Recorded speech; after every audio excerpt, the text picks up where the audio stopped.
Hello, everyone. Welcome to this edition of Mind Interview. This is Aadit Kapadia, coming to you from Houston. Today with me is Sunanda Vashisht. How are you doing today, Sunanda? Good, Aadit. How are you? Pretty good, pretty good.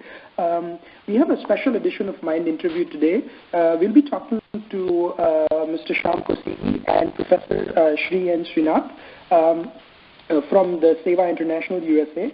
For our listeners who do not know what SEWA is a Hindu faith-based non-profit charity working in relief, rehabilitation, and social service.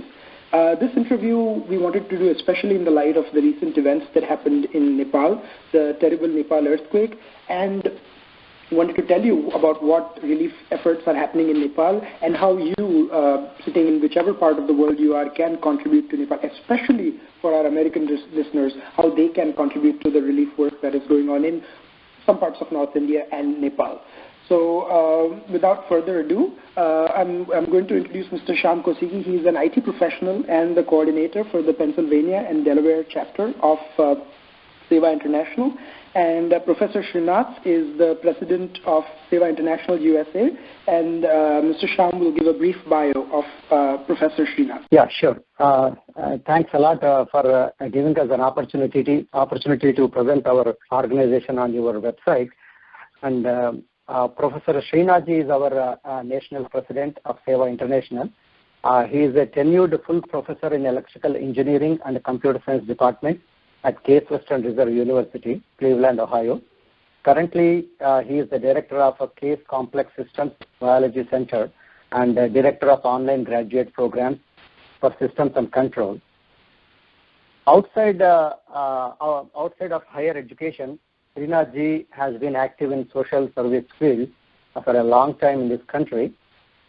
He was a secretary and also president. He served as a secretary and president of a Kasturi Cultural Organization, and he was an executive committee member of Federation of India Community Association, and he was a Cleveland coordinator of IDRS, India Development Resource Fund, and also he was a coordinator of Ekal Vidyalaya. Since 2009, he is the president of SEWA International USA, a Hindu faith-based non-profit charity organization working all over the world. It's a pleasure to introduce Srinath ji, and also Srinath ji has done so much work in US with his energy and enthusiasm. He is really mobilizing all the volunteers in USA. Under his leadership, around 38 chapters are running all over US in 22 states. Mr. Kosigi, thank you so much for that introduction. Welcome to Mind Interview, Professor Srinath. We are delighted to have you on Mind Interview today. It's a pleasure to be here. My first question, we did a Mind podcast a couple of days ago about the unfortunate incident that happened in Nepal. World over, everyone is horrified by what's happening there, by the visuals, the images we see. And we received a lot of questions, and that's why we decided to speak to you about this. Please give us an overview and background of SEWA's activities and your work at present in Nepal. Okay. SEWA International started in 1989.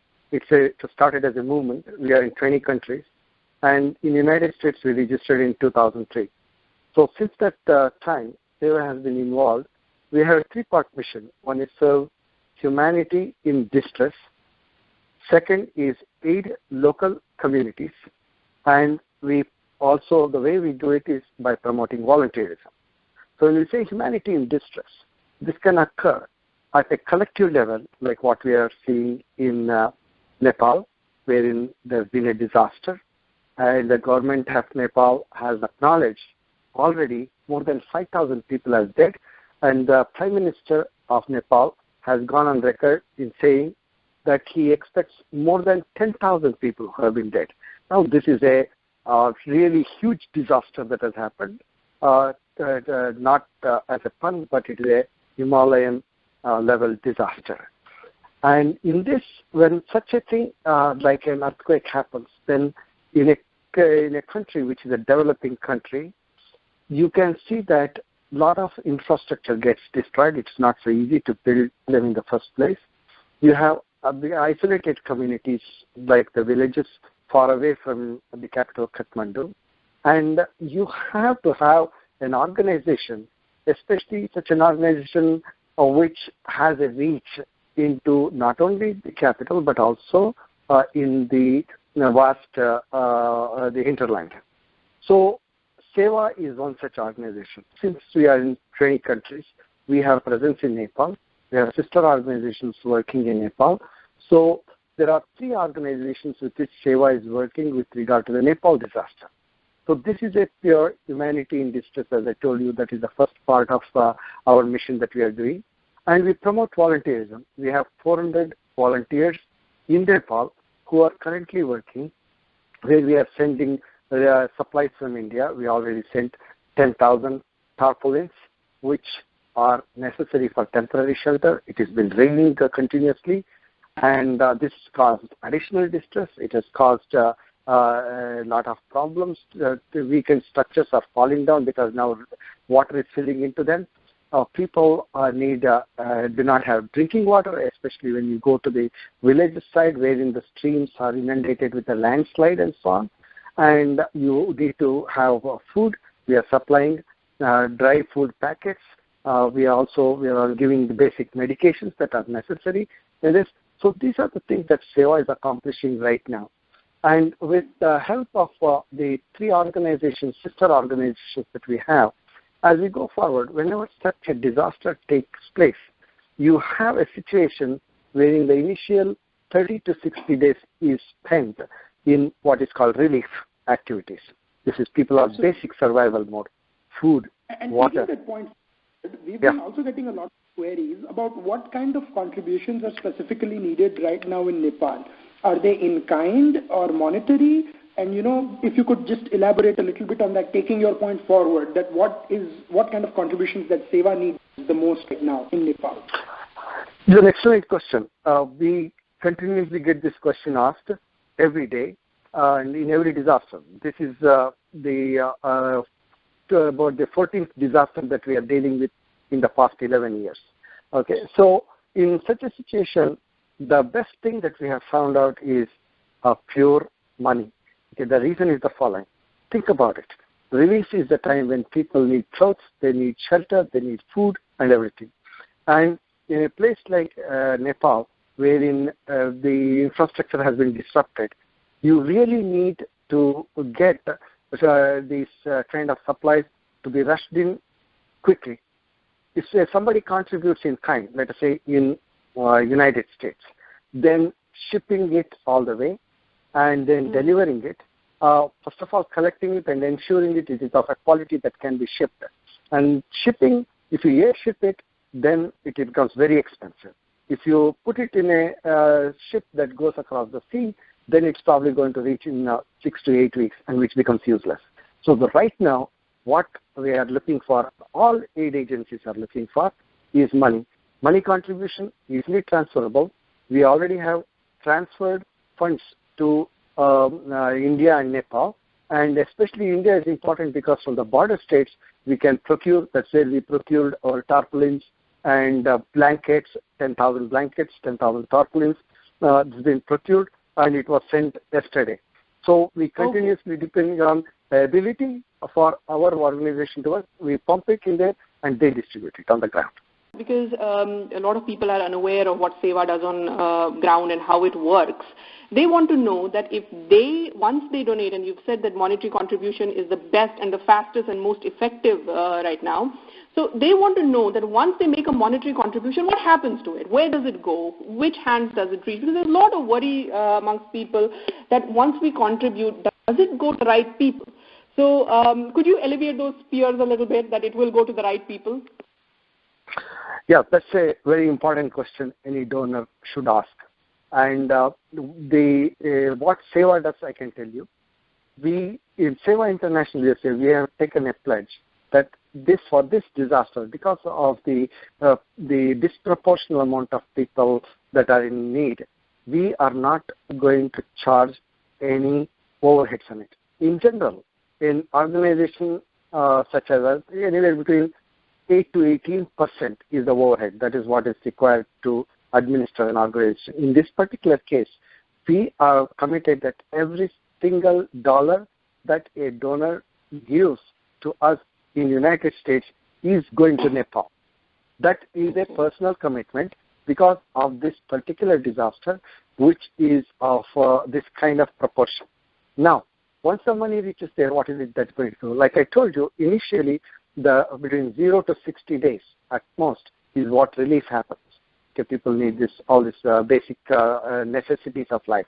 Then you switch to a mode called rehabilitation.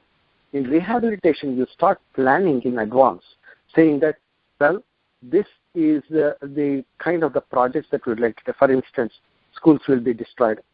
There could be water sources. There are water tanks that may be destroyed. These are community projects that need to be done that sometimes is not able to be done by the government. Then there is instances wherein you have people who have been handicapped, hurt because of that, then they are recovering.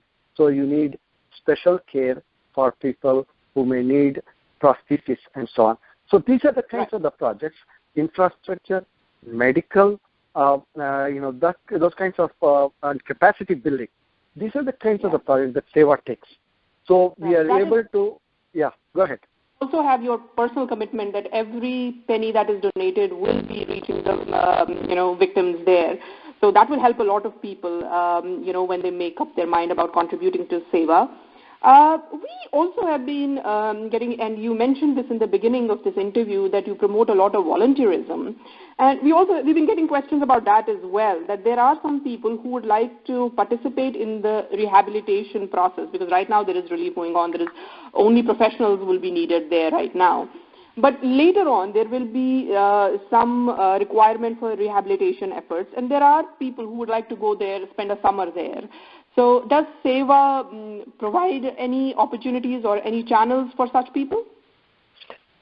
This pertains to our third point in our mission, which is promote volunteerism.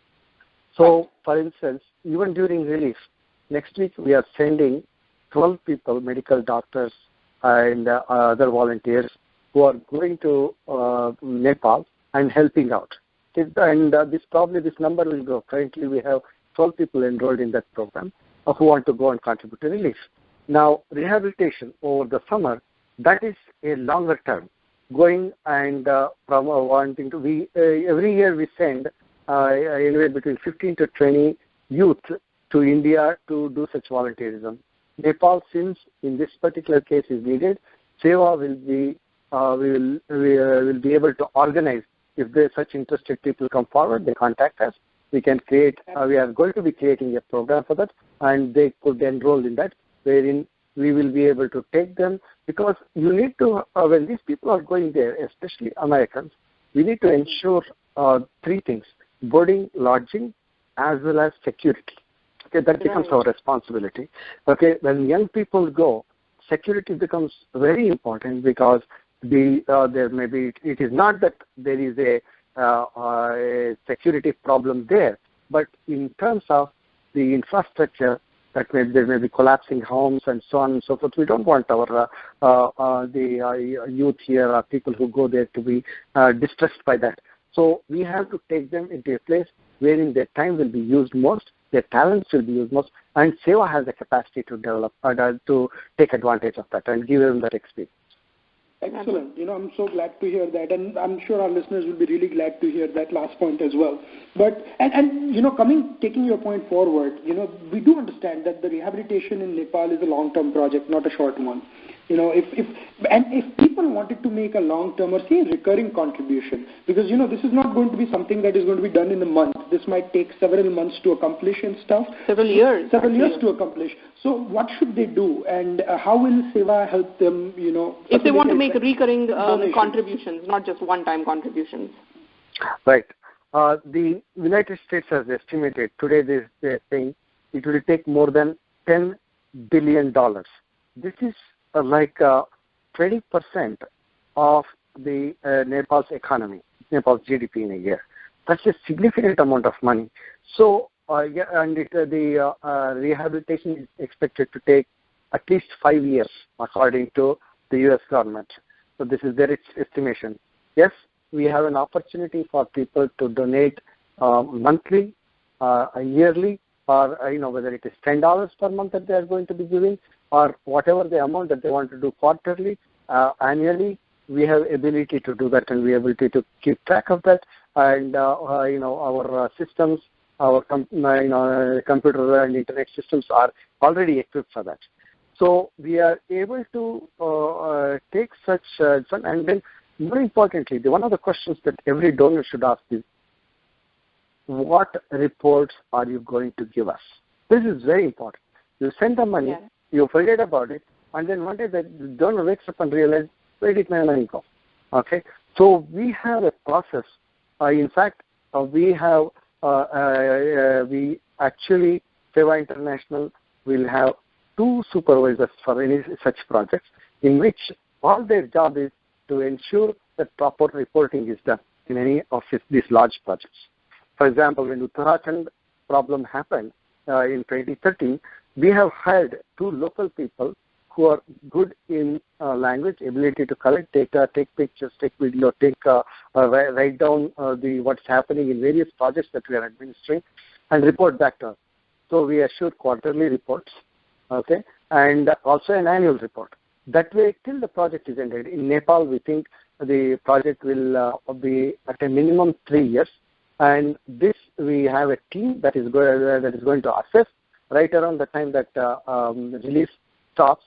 And this team is going to survey and determine what exactly they send us a report saying that these are the projects that are important to be done. And so reporting back to the donors saying that this is what you are going to get for your money that you invested with us. And so that way the donor gets an assurance that his money, her money is being spent very well.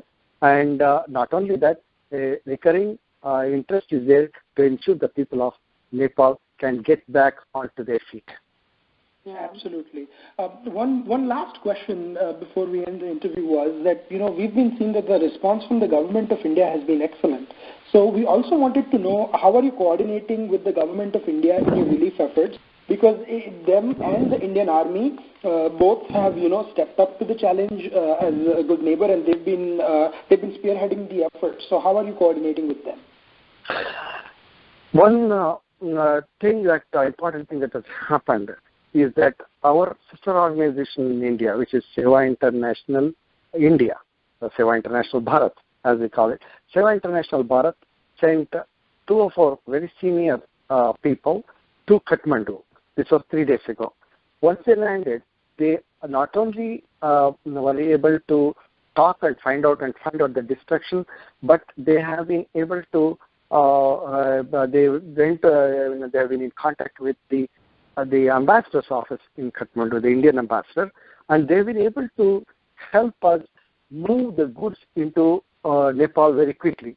For instance, these 10,000 tarpaulins, 10,000 blankets, those kinds of things, they come in huge lorries, and then they need to pass them through the customs and so on, and to get to the proper place.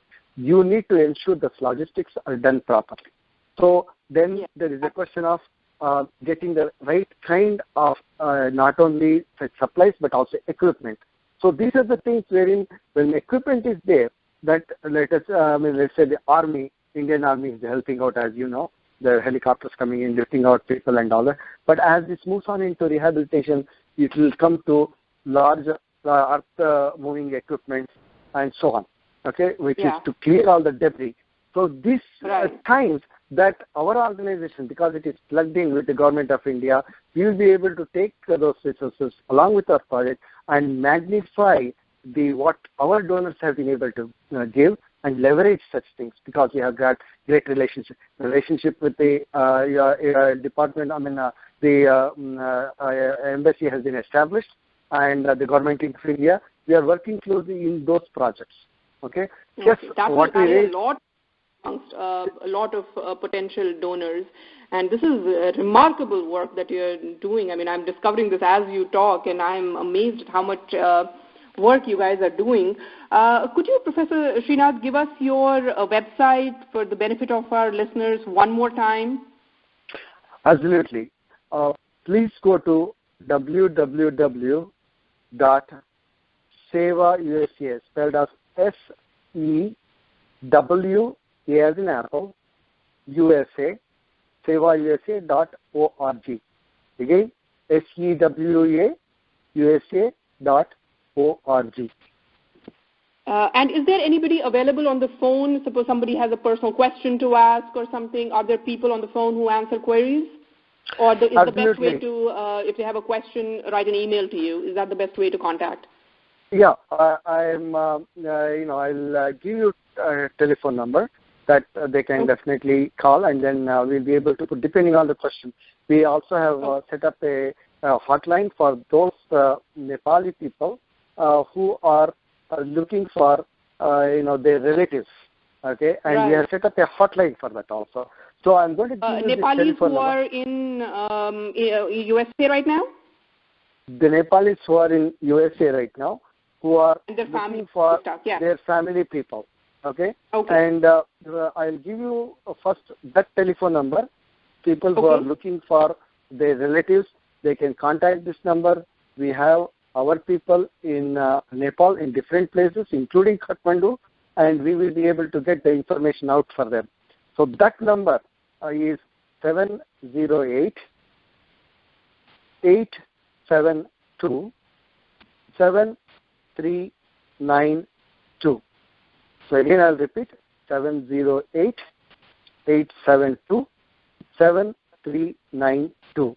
And this is an emergency hotline for people who want to locate their relatives in Nepal. Okay, we have that, and it is monitored. Now, if they have any questions, they should feel free to contact me. My number is 440-318-9660. To repeat, 440-318-9660. Thank you so much, Professor Srinath. This has been truly an excellent discussion, and I'm sure our listeners will be, a lot of points that they had, a lot of questions that they had, that how they can contribute, they have been cleared. We wish SEWA International all the best in their efforts, and our thoughts and prayers stand with the victims of the Nepal earthquake. This has been a very somber week for all of us, and time is the only healer. We just hope that, they can heal, their wounds are healed soon, and Nepal is back up again.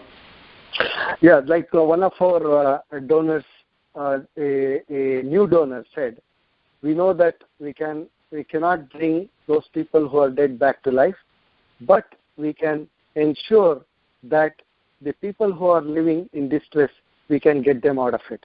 And I thought that was very poetic, and I wanted to share it with all of you. Indeed. Thank you so much. Yeah, thank you so much for speaking to Mind Makers, Professor Srinath, and we wish you all the best in all your efforts. All the best. Yes. Thank you for the opportunity.